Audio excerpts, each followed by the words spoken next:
आज के साथ हुए इस अन्याय पे मैं जरूर अपनी बात रखता हूं। नेतृत्वकर्ता होने के नाते, क्योंकि हम पे एक मंच होता है, बहुत दूर तक सुनने वाले हमारे लोग हैं। मेरा ऐसा मानना है कि जब हम लोग बात रखते हैं तो वो बात दूर तक जाती है और उसका बात का दबाव शासन प्रशासन और सरकार पे पड़ता है। इन्हीं बात को ध्यान में रखते हुए बात कही जाती है, आंदोलन होते हैं, पंचायत होती है, निर्णय लिए जाते हैं। हम सबका एक ही मत होता है कि इस परिवार को न्याय मिले। तो आज आपकी पंचायत का दूसरा दिन है। शायद आपने तय करके 2 ही दिन की पंचायत रखी थी। मैंने कल भी मुझे जानकारी मिली कि आप यहाँ हजारों की संख्या में इकट्ठा हुए। आज भी आप हजारों की संख्या में यहाँ हैं। ये बात इस बात को बल देती है कि आकाश भाई के साथ जो अन्याय हुआ है, उनके परिवार के साथ जो अन्याय हुआ है, आज नहीं तो कल इस संघर्ष की बदौलत, आपकी मेहनत की बदौलत उनको, उस परिवार को न्याय जरूर मिलेगा।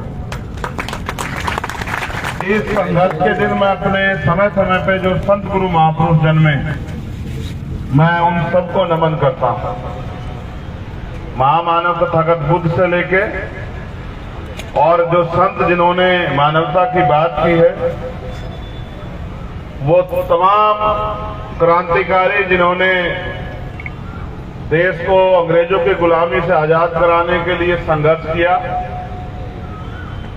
कोतवाल धन सिंह गुर्जर,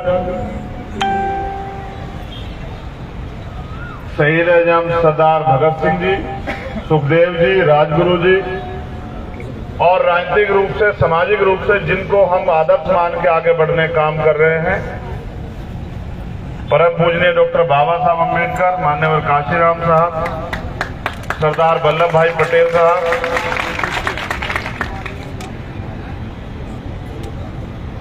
राष्ट्रपिता ज्योतिबा फूले और छत्रपति साहू जी महाराज, महामना रामसु वर्मा जी, बाबू जगदेव प्रसाद कुशवाहा और जननायक कपूरी ठाकुर, ऐसे महापुरुषों को भी मैं नमन करता हूं।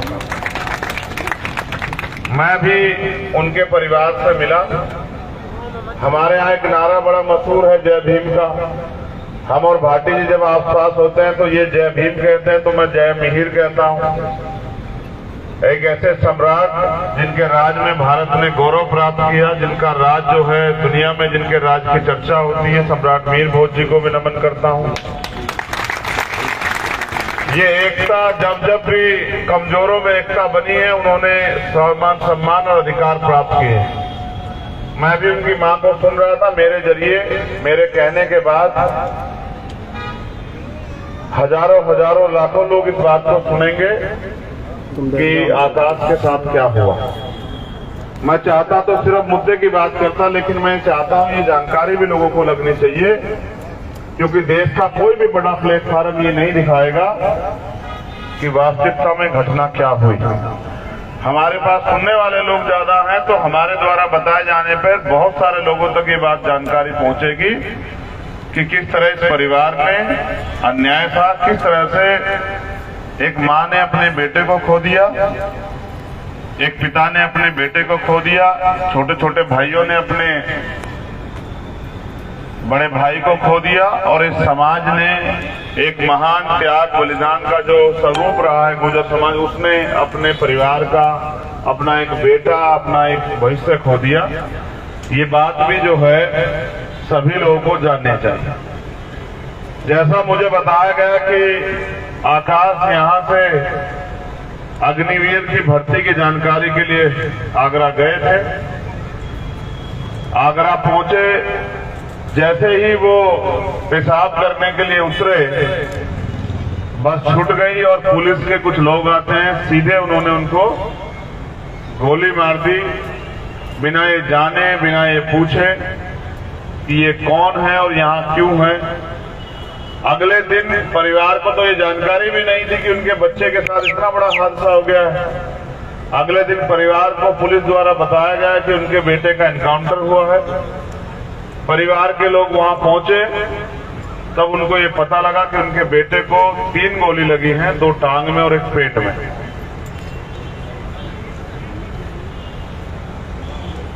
मैं उस माँ की हिम्मत और ताकत की दाद देता हूं जिसने अपने खून को इस हालात में देखा होगा कि किस तरह से एक देश के लिए सेवा करने की भावना लेके जो बच्चा गया, जो भावना इस पूरे समाज में लंबे समय से रही है। इतिहास इस बात का गवाह। कोतवाल धन सिंह गुर्जर के नेतृत्व में 1857 की पहली क्रांति शुरू हुई। उन्हीं के बलिदान ने, उन्हीं के विद्रोह ने इस देश को आजाद कराया। ये कहने में मुझे कोई गुरेज नहीं। और इतिहास में जब हम पढ़ते हैं तो मां पन्ना धाई का भी उदाहरण हमें मिलता है, किस तरह से समाज ने अपनी जान को, अपने खून को कुर्बान करके अपनी राष्ट्रभक्ति और अपनी वफादारी का भी परिचय दिया।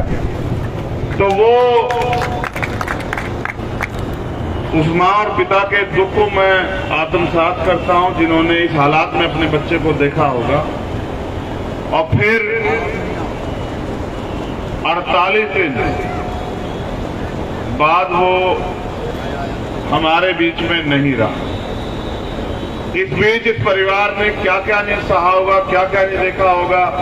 जिनको जानकारी लगी होगी, बिना जानकारी की, कोई अधूरी जानकारी बहुत होती है, उन परिवार ने इस परिवार के बारे में क्या क्या नहीं सोचा होगा। इस बीच मुझे ये भी बताया गया कि उसके पेट में उसकी आंतें निकल गई थी, तो पेट में नली लगी हुई थी। कुछ खिलाने के लिए नाक में, मुंह में नली लगी हुई थी। 8 दिन बाद वो होश में आया, उसने बताया कि उसके साथ क्या हुआ।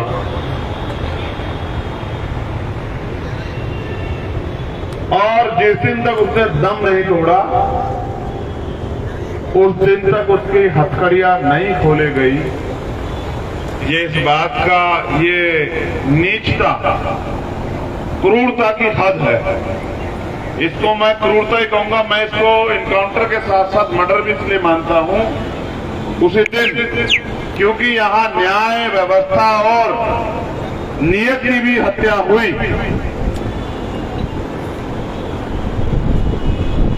ये परिवार उस बच्चे का इलाज प्राइवेट हॉस्पिटल में कराना चाहता था। पुलिस की तानाशाही की वजह से ये नहीं संभव हो पाया। और मैं ये मानता हूं कि पुलिस चाहती थी कि ये इसी हालात में मर जाए, क्योंकि अगर वो जिंदा रहता तो वो अपनी पीड़ा को समाज के आगे, मीडिया के आगे, शासन प्रशासन के आगे और प्रदेश और देश में अपनी पीड़ा को रखने का काम करता।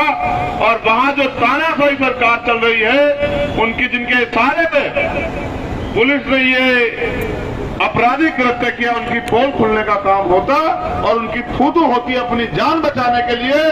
उन्होंने इस परिवार के चिराग को जानबूझ के उजाड़ने का काम किया। अगर पुलिस उसकी जान बचाना चाहती तो बेहतर से बेहतर हॉस्पिटल में उसका इलाज होता। जब वो जिसकी जान बच जाती तब दूध का दूध, पानी का पानी हो जाता। मैंने बहुत दिन से देखा कि इतने इतने अन्याय किए जा रहे हैं कि लोग सुन के सहम जाएं। आप और मैं इस बात को बहुत बेहतर तरीके से जानते हैं कि अगर प्राइवेट हॉस्पिटल में उसका इलाज होता, उसकी जान बच जाती, तो ये जो झूठ फैलाया गया कि वो माफिया था, वो खनन का ये था, वो था, वो जो झूठ उसके खिलाफ फैलाया गया, उस बच्चे में कोई एक सिंगल मुकदमा नहीं है, एक FIR भी नहीं है, उसके खिलाफ एक तहरीर भी नहीं है। उसके तो छोड़िए, बुरा तो ये है कि उसके पिता के खिलाफ भी एक तहरीर नहीं है कभी आज तक। एक किसान मजदूर करने वाले, अपने बच्चों का पेट पालने वाले बाप ने, उनकी मां ने किस तरह से अपने खून से उसे सींचा होगा। पहले पेट में रखा 9 महीने और उसके बाद खुद गीले में सो के उसको सूखे में रखे, किस तरह पाला होगा। उसके पिता ने किस तरह अपना पेट काट काट के उसको रोटी दी होगी कि वो तैयार हो जाए, वो आने वाले समय में इनकी छाया बने। आज इस परिवार का सब कुछ लुट चुका है, इनके हौसले टूट चुके हैं। मैं तो ये मान के चल रहा था कि कर्नल किरोड़ी लाल बैरपुरा की औलादे स्वाभिमान, सम्मान और हक के आंदोलन में कभी कभी कोई समझौता नहीं करेंगे, सरकार के दांत खट्टे कर देंगे। लेकिन दुख इस बात का है कि आज तक भी उस परिवार के साथ न्याय नहीं हो रहा है और हम लोग कहीं ना कहीं अपनी निजी कारणों से चुप बैठे। क्या आपका जमीर इस बात की गवाही देता है? अगर आज आकाश के साथ है तो कल चंद्रशेखर या रविंद्र के साथ क्यों नहीं होगा, इसकी गारंटी समाज ले लेगा क्या? कल अगर अपराध को आप नहीं रोकेंगे, अपराध का विरोध नहीं करेंगे तो अपराधियों के हौसले बढ़ेंगे। आप इस बात को समझ लो। अगर आप अन्याय को नहीं रोकोगे, अन्याय करने वालों के हौसले और मजबूत हो जाएंगे, वो और दम लगा के अन्याय करेंगे। उनको लगे जाएगा कि इस समाज को तो गुलामी करने की आदत होगी, समाज को तो सहने की आदत होगी। मैं तो देश भर में देखता हूं कि यही समाज जो है, जो पिछड़ा समाज है हमारा, पूरे देश के हक अधिकारों के लिए आंदोलन करता है, लड़ाई लड़ता है, लेकिन वो यहाँ ग्वालियर में जो उनकी अपनी धरती है, जहाँ का इतिहास बड़ा मजबूत है, वो न्याय के लिए आवाज नहीं उठा पा रहा, न्याय मजबूती से नहीं ले पा रहा। तो कहीं ना कहीं हमारी निजी चीजें इस न्याय और अन्याय के और न्याय की जो कड़ी है उसके बीच में आ गई। मैंने इस बात को बहुत गंभीरता से सुना और मैंने अपने आप भाइयों का संघर्ष देखा। मैं पूरे ये समिति जो है, जितने भी लोग यहाँ उपस्थित है, उनका, क्योंकि कम से कम उनका जमीन जिंदा है जो लोग यहाँ हैं, मैं उनका बहुत बहुत धन्यवाद करता हूँ कि आपने गरीब के आंसू उठने के लिए, उसकी आवाज को उठाने के लिए उनका जो है काम किया। अगर आप उनके आंसू उठाने काम करते तो सोचिए कि आपकी लड़ाई कभी अधूरी नहीं रहे। तो मैंने जब इस बात को जाना और फिर मैंने ये भी देखा कि किस तरह से उनको मुकदमा दर्ज कराने के लिए कोर्ट कचहरी के चक्कर काटने पड़े, कोर्ट से मुकदमा दर्ज होने के बावजूद भी वो मुकदमा ज्ञात पे दर्ज होता रहा, आज तक कोई कार्रवाई नहीं होती। मैं यहाँ ये भी देखता हूँ कि न्याय सब लोगों के लिए समान नहीं है। अगर न्याय समान होता, सोचे आकाश गुजर किसी एमएलए का बेटा होता, किसी मंत्री का बेटा होता, किसी रानी का बेटा होता, तो आकाश की तरफ करने वाले गोलियों को चलाने वाले लोगों को वो सलाखों के पीछे होते, लेकिन आकाश एक गरीब परिवार का बेटा है, इसलिए आज वो अपराधी खुलेआम घूम रही है परिवार को क्या। इसलिए कि हम सब लोग की जिम्मेदारी बनती है, नैतिक जिम्मेदारी बनती है कि जब अन्याय हो रहा है, अन्याय करने वाला अपने आप को इतना ताकतवर समझ बैठा हो, उसको लगता हो कि उसका कोई कुछ नहीं बिगाड़ सकता, तब समाज को खड़ा होना चाहिए। यह अन्याय सिर्फ यहाँ नहीं हो रहा है, यह न्याय देश के हर कोने में हो रहा है। कल मैं वहां था दिल्ली में, वहां देश की वो बेटियां बैठी है जो मेडल लेके आई, जिन्होंने देश का नाम गौरवान्वित किया है। उन बेटियों के साथ परसों रात में पुलिस ने सरकार के सारे पे यही किया, उनको पीटने का काम किया, गलत जगह पे छूने का काम किया, उनको गालियां दी, उनको धक्के दिए। जो मैं नहीं बता सकता, जो मुझे कल बताया गया, वो सब लोग कहना पड़ा, इसलिए क्योंकि ताकतवर लोगों को लगता है कि गरीब कीड़े मकोड़े को, इनकी जिंदगी छीन लो, इनको सता दो, इनको नुकसान पहुंचा दो, कोई तुम्हें कुछ नहीं करेगा। मैं मानता हूं कि तानाशाही का एक दौर होता है, लेकिन मैं ये भी मानता हूं कि हमने बड़े बड़े तानाशाहों को भी इतिहास गवाह है कि हमने धूल चटाने का काम किया, चाहे वो मुगल रहे हो, चाहे वो अंग्रेज रहे हो, इतिहास गवाह है। समय जरूर लगा होगा, लेकिन भारत का ये ऐतिहासिक ब्लड जो है, ये जो मार्शल ब्लड है, इसने समय समय पे अपनी कुर्बानियां देके समाज को जगाने का और बहुत बड़े बड़े तानाशाही को सबक सिखाने का काम किया। आज फिर वही घड़ी आ पड़ी है साथियों।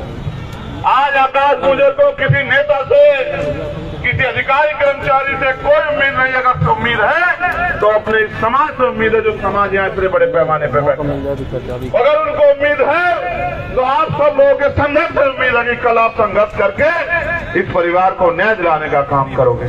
जिनका बेटा चला गया उनके लिए कोई पैसा, कोई साधन कुछ नहीं बेचते, मगर आप और मैं जानते हैं कि उनके दो बच्चे हैं, उनके परिवार का क्या होगा। इस यहाँ की नालायक सरकारों को सोचना चाहिए था कि एक तो उनके परिवार का इतना नुकसान हो गया, कम से कम उनके आंसू तो पूछने का काम करने। ये सरकारें ये भी नहीं कर पाई। मुझे लगता है ये सरकारें अभी सो रही हैं, इनको एहसास नहीं है कि जब किसी निर्दोष के खून से होली खेली जाती है तो एक क्रांति जन्म लेती है, और जब कोई क्रांति जन्म लेती है तो जैसी क्रांति मेरठ की धरती से 10 मार्च 1857 को चली कोतवाल धन सिंह गुजर जी के नेतृत्व में, और उसने एक ऐतिहासिक तख्ता पलट किया, अंग्रेजों को यहाँ से भागना पड़ा। ऐसे इन तानाशाहियों को भी जो है हम लोग आज की क्रांति से जवाब देंगे। मैं उन दोनों माता पिताओं को नमन करते हुए उनको ये वादा करता हूँ कि हम आकाश भाई को न्याय दिलाने के लिए सारी सीमाएं अगर लांघनी भी पड़ी तो सारी सीमाएं लांघ के न्याय की लड़ाई को मजबूत करें, क्योंकि मैं मानता हूं अधिकार मांगने से नहीं मिलते हैं, अधिकार छीनने पड़ते हैं। मैं अपने गुर्जर स्वाभिमान समिति के साथियों से भी कहना चाहता हूं, ये टेस्ट चल रहा है आप लोगों का, इस बात को भी आप समझें। उसी समाज के साथ अन्याय होता है जिस समाज से उम्मीद की जाए कि ये समाज अन्याय सहने के लिए तैयार है। ये एक घटना नहीं है, ये तो एक घटना है जो आपके सामने है। बहुत सारी ऐसी घटनाएं भी हैं जो आपके सामने नहीं पहुंची। ये समाज की जो सामाजिक शक्ति है, ये उसकी कमजोरी का पैमाना भी बनता जा रहा है। जिस समाज के पास सामाजिक शक्ति होती है, उनकी तरफ आंख उठाने से पहले शासन, प्रशासन और सरकार के लोगों को भी 1000 बार सोचना पड़ता है। आपको बैठ के ये चिंतन भी करना चाहिए कि ऐसी कौन सी घड़ी आ पड़ी है कि आपके बच्चों को खुलेआम गोलियों से भूना जा रहा है और कोई कुछ बोलने को राजी नहीं। मैं सारा आपसे प्ले कर रहा हूं क्योंकि आपका इतिहास भारत के इतिहास में बड़ा अजर अमर इतिहास है। कुछ तो बात है कि हस्ती मिटती नहीं हमारी, सदियों रहा है दुश्मन दौरे जमा हमारा। ये आज हालात तो बन गए हैं, इसमें पिछड़े दलित आदिवासी और जो अन्य धार्मिक अल्पसंख्यक कमजोर वर्ग के लोग हैं, शोषित वंचित वर्ग के लोग, इनको सोचना चाहिए कि इन हालातों के जिम्मेदार कहीं हम खुद तो नहीं है, कहीं हमारे निजी स्वार्थ, हमारे अपने लोगों की खून की होली जो खेली जा रही इसके जिम्मेदार तो नहीं। ये लोकतांत्रिक देश है, जिनके पास सामाजिक शक्ति होती है, जिनके पास राजनीतिक शक्ति होती है, उनकी तरफ तो आंख उठाने से पहले भी 4 बार सोचा जाता है। आप इस अन्याय के शिकार हो रहे हैं, हमें तो आदत हो गई है। हम व्यवस्था के आधार पर इतने निचोड़े गए हैं कि हमें तो आदत हो गई रोज लाशें उठाने की। अगर आप भी इस श्रेणी में आगे खड़े होने चाहते हो तो इसमें कोई बुराई नहीं है, लेकिन मैं आपको भी सारे इशारों में कहना, अगर आप चाहो और अगर आप लड़ने का मन बनाओ, हमने तो बना लिया है, तो भविष्य में किसी आकाश के साथ ऐसा ना हो, इसकी तैयारी भी हमें आज करनी पड़ेगी। एक आकाश तो चला गया है, उसको न्याय दिलाने के अलावा कोई रास्ता नहीं है, लेकिन दूसरे किसी आकाश के साथ ऐसा ना हो, उसकी मां के आंसुओं को ना पूछना पड़े, उसकी बहन के आगे आप समाज के लोग जवाब ना दे पाओ, उसके पिता से आप आंख ना मिला पाओ, इसके बारे में भी आपको सोचना पड़ेगा। जब आप समाज की पहरेदारी, झंडेबरदारी करते हैं तो सवाल भी आपसे ही होगा, ये भी आप मेरी बात को याद रखना। सवाल उससे नहीं होगा जो खेत में काम कर रहा, सवाल उससे नहीं होगा जो अपने बेटों के परिवार का पेट कैसे पाल रहा, सवाल उससे होगा जो समाज का नेतृत्व कर रहा। तो मैं आपकी इस ऐतिहासिक लड़ाई में समर्थन की घोषणा करता हूं कि आपकी इस ऐतिहासिक लड़ाई में जो न्याय की लड़ाई है, जो हमारी लड़ाई है, उसमें हमारा पूरा समर्थन है। और सिर्फ समर्थन नहीं है, हम जब समर्थन करते हैं जिस लड़ाई में, उसको कामयाबी पे पहुंचाने की जो कीमत चुकानी पड़ती है, उसके लिए हम लोग तैयार रहते हैं।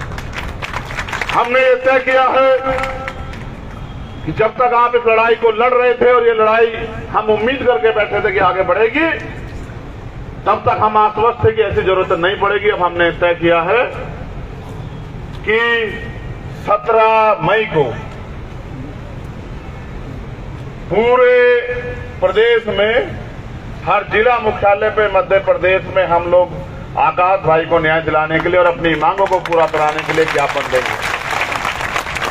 हमारे संगठन, हमारी पार्टी के जिम्मेदार लोगों को मेरा ये अनुरोध है और निर्देश भी है कि बढ़ चढ़ के पूरे उत्साह से इस परिवार के, मेरे परिवार के आंसू पूछने के लिए वो 17 तारीख को मैदान में आए। और जिस तरह से उन्होंने पहले समय समय पे, चाहे वो 12 फरवरी का भोपाल का आंदोलन हो जिसमें आप लोगों ने बड़ी भूमिका अदा की थी, या कोई और आंदोलन हो, या छतरपुर का आंदोलन हो, इसी तरह से आपको इस आंदोलन की बागडोर भी अपने हाथ में लेनी पड़ेगी। समाज जो लड़ाई लड़ सकता है, उन्होंने ऐलान ये 2 दिन में कर दिया। बाकी कुछ जिम्मेदारी आपकी बनती, सिर्फ कहने से भाईचारा नहीं होता, वो भाईचारा जमीन पे दिखना भी चाहिए। और अगर भाईचारा दिखाना है तो आपके कंधों पे जिम्मेदारी है कि जिस तरह से आपने सारे आंदोलनों को लड़ने और जीतने का काम किया, तो 17 तारीख को आप लोग बड़ी संख्या में मैदान और सड़कों पे आके और सभी जिलाधिकारियों के माध्यम से ये ज्ञापन देने का काम करें कि भाई आकाश जी के साथ जो अन्याय हुआ है उसमें सीबीआई जांच होनी चाहिए। वो फास्ट ट्रैक कोर्ट में उनका मुकदमा चल के उन दोषी पुलिसकर्मियों के खिलाफ कार्रवाई होनी चाहिए, उनको सजा होनी चाहिए, उनकी गिरफ्तारी होनी चाहिए सर्वप्रथम, और उनके परिवार को 1 करोड़ रुपए की सरकारी सहायता और एक सरकारी नौकरी जो है उनके परिवार को मिलनी चाहिए। मेरा तो ऐसा भी मानना है कि वो खेती किसानी करते हैं, कम से कम 5 बीघे का एक पट्टा भी सरकार को उनको देना चाहिए, इससे उस परिवार को कम से कम अपने पैरों पे खड़े होने की वो मिले। क्या पता आकाश इस सेना में भर्ती होता है, देश का नाम रोशन करता, क्या पता उसके नाम से ये देश, ये क्षेत्र गौरवान्वित होता, वो ऐसे सेना में जाके वीरता काम करता, या उससे बड़े में भी वो कोई अधिकारी कर्मचारी बन के अपने परिवार की सेवा करता। मैं तो बेटे के रूप में कहना चाहता हूँ अपनी माँ और पिता से, जो यहाँ बैठे हुए हैं आकाश के परिवार के, जो परिवार के लोग हैं, माता पिता, कि आप मुझे आकाश के रूप में देखना, मैं इस लड़ाई को अंजाम तक पहुंचाने का काम करूं। और मैं वादा कोई झूठा नहीं करता। 9 जून को हमारी डबरा में एक प्रोग्राम था, एक आंदोलन था। 17 मई को जो आंदोलन होगा वो जिला स्तरीय होगा, और 9 जून को हम लोग डबरा में एक बड़ा आंदोलन करके वहां के जिलाधिकारी के माध्यम से भी मैं खुद उस आंदोलन में रहूंगा। हम लोग पैदल